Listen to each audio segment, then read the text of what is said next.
رحم فرما میرے مولا،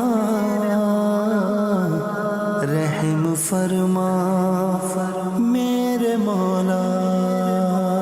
مدنی چینل کے ناظرین، خیبر پختونخوا کے بعد صوبہ پنجاب میں حالیہ بارشوں اور سیلاب کے بعد ہونے والی صورتحال انتہائی تشویشناک ہے۔ لاکھوں عاشقان رسول اپنے گھروں اور روزگار سے محروم ہو چکے ہیں۔ ان متاثرین کے لیے FGRF کی جانب سے فلاحی سرگرمیاں جاری ہیں۔ اسی سلسلے میں نگران شورا مولانا محمد عمران اتاری نے رکن شورا حاجی یافور رضا اتاری اور FGRF کے نگرانوں دیگر کے ہمراہ متاثرہ علاقوں کا کشتی کے ذریعے وزٹ کر کے بارشوں اور سیلاب سے ہونے والے نقصانات کا جائزہ لیا۔ نگران شورا نے مہلن وال، تھیم گارڈن، منیر گارڈن اور مین ملتان روڈ چوک میں قائم خیمہ بستیوں کا بھی دورہ کیا، جہاں انہیں FGRF کے صوبائی ذمہ دار نے متاثرہ خاندانوں کی تفصیلی صورتحال سے آگاہ کرتے ہوئے FGRF کی جانب سے کی جانے والی امداد، جس میں متاثرین کے لیے پکا ہوا کھانا، پینے کا صاف پانی، کپڑے اور دیگر بنیادی سہولیات سے متعلق بتایا۔ مجھے خدایا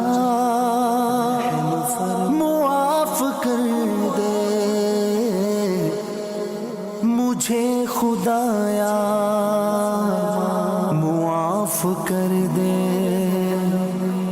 نگران شورا مولانا محمد عمران اتاری سیلاب متاثرین سے گفتگو کرتے ہوئے ان کی داد رسی کی اور ہونے والے نقصانات پر صبر کرنے اور اللہ پاک کی رضا میں راضی رہنے کا ذہن دیا۔ ان کا کہنا تھا کہ یہ وقت یقیناً ایک مشکل ہے، مگر اللہ نے چاہا تو آپ کو اس کا بہترین بدل مل جائے گا۔ اس موقع پر نگران شورا نے متاثرین کو نمازوں کی پابندی، قرآن کریم درست پڑھنے اور دیگر دینی مسائل سیکھنے کی ترغیب دلائی اور دعوت اسلامی کے مبلغین و مبلغات کو ان متاثرین کی دینی رہنمائی کے لیے خیمہ بستیوں میں مختلف کورس کرانے کی بھی ہدایت کی۔ اس دوران نگران شورا نے متاثرہ خاندانوں میں مالی امداد بھی تقسیم کی۔ نگران شورا مولانا محمد عمران اتاری نے اس بڑے نقصان کی تلافی اور متاثرہ خاندانوں کی بحالی کے لیے متعلقہ ذمہ داران کو آئندہ کا لائحہ عمل ترتیب دینے کا بھی ذہن دیا۔